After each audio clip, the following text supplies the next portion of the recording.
Wellington, nós botamos um título e vamos honrar o título do país mais comunista do mundo, que é os Estados Unidos. É um comunismo de uma forma diferente, é um comunismo de uma forma que as pessoas não se deram conta, porque o comunismo é um sistema operado por algumas pessoas. É o Politburo. O Politburo americano é exercido por poucos nomes, poucos sobrenomes, pessoas uma ligada às outras, e, por último, temos a famosa iniciativa privada americana, que, na realidade, é o maior conjunto de empresas estatais do planeta. Sim, nós temos grandes estatais, e estamos em uma aqui. O YouTube é uma estatal americana, fantasiada de iniciativa privada. Todas as redes mundiais, todas as empresas mundiais, né? Todas elas, todas as grandes empresas, conglomerados, ditos feitas pela iniciativa privada, não podem ser vendidas por seu dono, sem um aval do Departamento de Estado americano. O que você tem aí? Você tem o comunismo. O comunismo que você tanto critica no mundo inteiro, ele é presente nos Estados Unidos. A diferença é que, ao invés de você ter um presidente de uma estatal, você tem um boneco que flana pelo mundo dizendo que é milionário, que é bilionário, que fez toda a sua indústria numa garagem. É sempre a mesma história. Eles fizeram uma historinha e vêm vendendo ela. Wellington, até a laranja é estatal. Tá? Como é a fábrica de falsos milionários dos Estados Unidos? Falsos bilionários. Ô Rubem, para começar sobre esse tema, basta lembrar que até um dia desses aí, né, que se alguém entrou em coma em 2019, demorou um tempo para voltar do coma, irá perceber que Bill Gates deixou de ser especialista em vírus de computador para ser especialista em vírus biológico, e só fala sobre vacina, e tem uma bola de cristal, ele adivinha que novas vertentes irão aparecer e que novas pandemias irão surgir, e que ele irá investir em vacinas. Olha só quanta coisa, não é? Interessante, só no mesmo cidadão, não é? Pois é, a nuvem, o contrato de nuvem do Pentágono agora será compartilhado por Google, Amazon, Microsoft e, adivinha quem? Oracle, aquela que cuida das eleições do Brasil. Foi prêmio, foi prêmio. Pois, já pensou que maravilha? Então, Rubem, o que acontece é o seguinte, o laranja é estatal nos Estados Unidos, porque no Brasil o laranja é aquela figura, né, que chamamos também de testa de ferro, que aí o ricaço não quer aparecer, pega ali um CPF na esquina, dá um tostão ao cara lá e fica usando aquele laranja para poder se esconder atrás de negócios. Nos Estados Unidos eles já descararam de vez, agora o Pentágono disse, não, essa zorra é minha mesmo, e vocês venham para cá para o meu colo. Então, esses falsos milionários, esses falsos negócios de bilhões na Bolsa de Valores, tudo isso aí é forjado, e a gente já vinha denunciando, você também aqui no seu espaço, eu, onde pude falar, falei, isso já vinha sendo denunciado, não só por nós dois, outras pessoas já vinham falando isso, não é?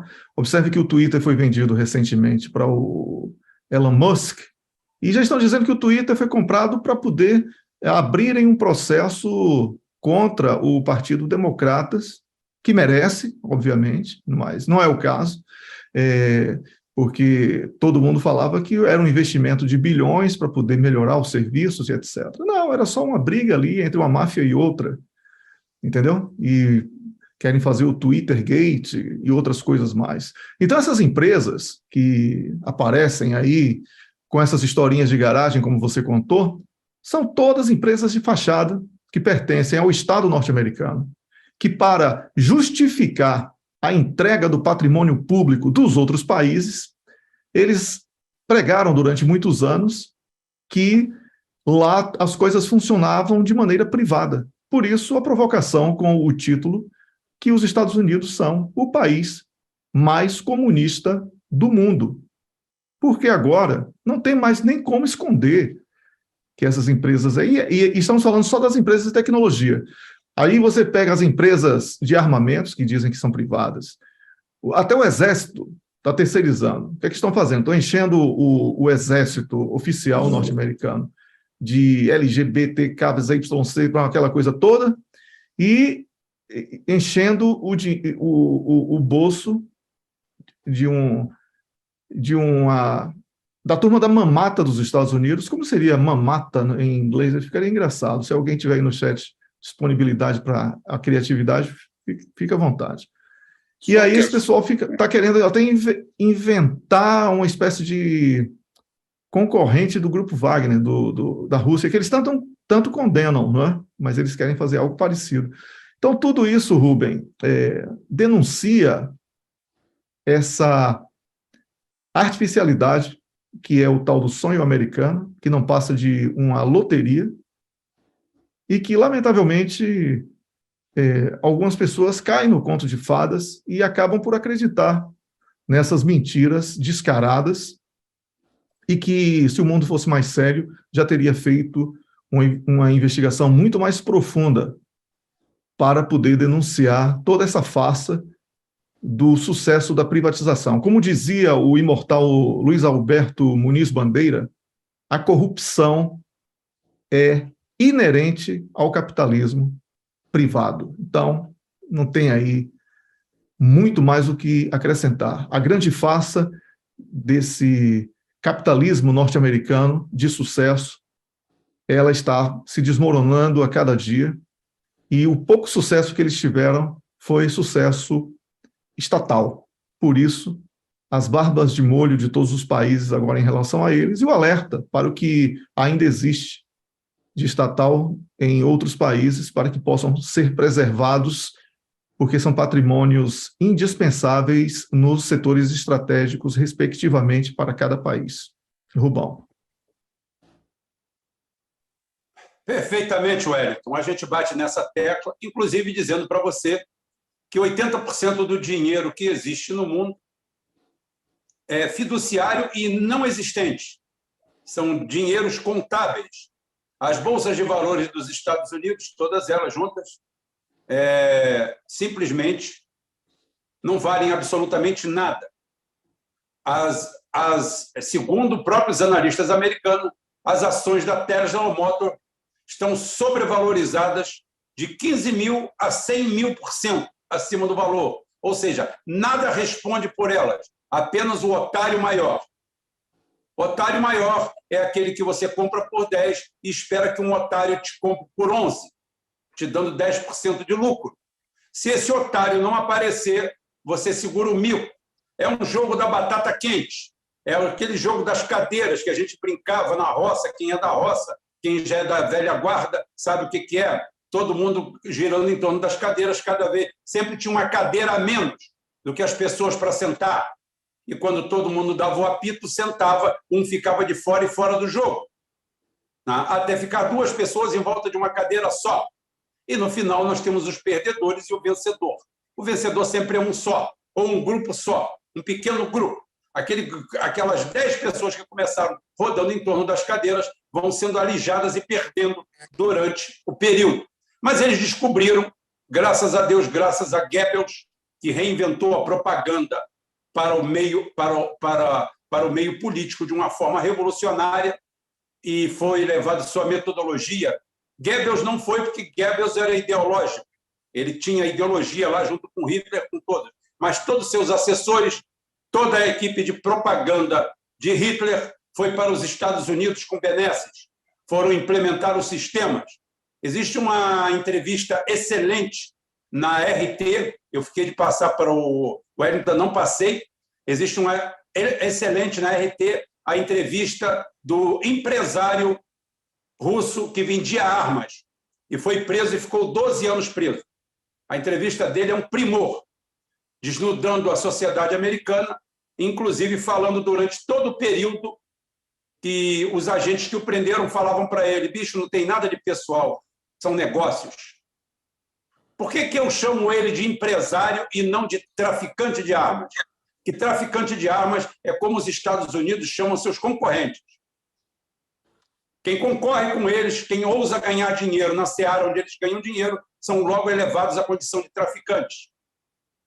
Os dele não, os dele são comerciantes de armas, são representantes. Como ele mesmo falou, como é que eu embarco um container em Hamburgo, mandando ele para o Oriente, passando por todas as fronteiras, pagando todas as taxas, eu sou contrabandista de alguma coisa, eu sou traficante. Mas ele desnuda isso aí muito bem. Uma sociedade que está derretendo. Professor, se o senhor quiser falar alguma coisa sobre esse ponto, tudo bem, qualquer coisa eu vou para o segundo ponto, que praticamente é seu. É seu porque a bola é sua. Déjame nomás hacer una cuestión en relación a los Estados Unidos, porque los Estados Unidos evidentemente surgieron dentro de una base cultural del excepcionalismo. Más hay que recordar que la independencia americana fue contra el Banco de Inglaterra. Y muchos de los, por ejemplo, de las influencias, yo me estoy refiriendo a la política de Alexander Hamilton, el primer ministro de la Hacienda, y también ya en el periodo de Lincoln, ya en la mitad del siglo XIX, ¿no? con el asesor principal, que era Henry Carey, que criticaba el sistema de libre comercio. Entonces, los Estados Unidos tuvieron una fase, era una lucha, porque a Hamilton lo mataron en un duelo, a Lincoln lo asesinaron, es decir, toda esa política que fue influenciada, por ejemplo, Frederick List, que era un seguidor, fue el que hizo el bautizo del sistema americano como sistema americano de economía nacional, ¿no? List era un emprendedor alemán, un pensador alemán, y fue uno de los responsables de la creación de la Zollverein, ¿no? En Alemania, es decir, la unión aduanal. Y la influencia de esas ideas, porque esas ideas tuvieron suceso. Entonces, los Estados Unidos en ese periodo fueron ejemplares, por ejemplo, en la Revolución Meiji en Japón, en la propia Alemania con Friedrich List, ¿no? En ese periodo, en la Rusia del Conde Witte, ¿no? Antes de la Revolución de 1905, en la Corea moderna, en la Singapur, en muchos ejemplos en cómo aquel sistema proteccionista fue ejemplar. Más siempre una guerra en Estados Unidos y terminó predominando la reconquista de la visión del Banco de Inglaterra a partir del inicio del siglo XX con la creación de la Federal Reserve. Entonces aquí pasamos una estafeta que pasó, es decir, un relevo en el sistema que pasó del Banco de Inglaterra al Banco, el Federal Reserve. Y eso es una de las cuestiones que están entrando en crisis, ¿no? Es decir, porque había políticas en los Estados Unidos que no eran de esa visión, podemos decir, que llaman de comunismo, etcétera. Es decir, era una visión más de un ataque al libre comercio y desarrollar la economía nacional, ¿no? Y evidentemente a partir yo digo, de las reformas de la Fundación Ford en la educación, se erradicó de los currículums de economía del país toda la historia del sistema americano. Es decir, hoy es más fácil encontrar un libro de Frederick List en Corea que en los propios Estados Unidos. O un libro de Henry Carey, casi desconocido, por ejemplo, Armonía de Intereses, que es un libro fantástico, ¿no? Y que fue ejemplar para muchas fuerzas nacionales en el mundo entero, ¿no? Entonces, todo eso se devastó y los Estados Unidos miraron, ¿no? Exactamente el portavoz, ¿no? De la política de libre comercio, del colonialismo que había sido, podemos decir, iniciado en el Banco de Ámsterdam y después pasado al Banco de Inglaterra en el siglo XVII, ¿no? Al final del siglo XVII. Entonces, pero eso yo voy a comenzar y si quieres yo ya enmiendo, porque... Eu vou fechar aqui e passar para o senhor. Eu vou fechar aqui e passar para o senhor. Tá? Eu vou deixar só um exemplo aqui, gente, de como os Estados Unidos criou no mundo um sistema chamado idiotice inercial. Tá? Eu vou explicar para vocês como funciona a idiotice inercial. A idiotice inercial é quando alguém fala inglês e apresenta um título de algum lugar, ele consegue aplicar um golpe no mercado, assim, fantástico. Eu vou dar um exemplo para vocês, existem vários, dos golpes em que os próprios americanos caem e o mundo inteiro cai, porque veio de lá. Se o cara cagou nos Estados Unidos, aquela merda tem que ser cheirosa. Não tem como, não tem como. Então é o seguinte, há um tempo atrás, um sujeito, um bandido desses aí, criou uma empresa virtual, tá? Ou agora eles têm um nome para isso aí, esqueci agora. Tá? O nome junta meia dúzia de vagabundos, aí tem uma ideia de como passar a perna nos outros, eles chamam isso aí de um nome aí que eu já esqueci. Tá? Não é think tank, não, mas é uma porcaria parecida. Tá? Então, os caras criaram... como é que é? Oh, meu Deus do céu. Veio aqui e voltou. Startup. Startup. Startup é você ter uma ideia maluca, não ter porra nenhuma no bolso para fazer, aí você cria uma startup. É um bando de bosta, na maioria das vezes, tá? Tentando burlar o sistema. Bem, o cara criou uma startup e criou um caminhão sensacional, revolucionário. Tá? Um caminhão elétrico. E o caminhão elétrico, por falta de imaginação, foi chamado de Nikola, já que o outro é Tesla, o dele é Nikola. E o cara lançou e mandou fazer um caminhão de fibra de vidro. Bonito, fez um desenho, mandou fazer um caminhão, que é chamado de mock-up, fez um mock-up, fez um caminhão de fibra de vidro, chegou do lado, encheu 4 páginas do que aquele caminhão tinha, o que ia ser lançado, fiz um IPO na Bolsa de Valores, até aí ele não tinha gastado $20 mil. E, pasmem, no dia seguinte, essa empresa valia mais que a Ford Company. Valia mais que uma empresa que simplesmente revolucionou a construção automobilística no planeta, com centenas de milhões de carros fabricados. Essa empresa arrecadou bilhões num final de semana. Bilhões, disputado a tapa, no melhor estilo tulipa. Tulipa para cá, tulipa para lá. E todo mundo. E daqui a pouquinho começaram as cobranças. Começaram as cobranças.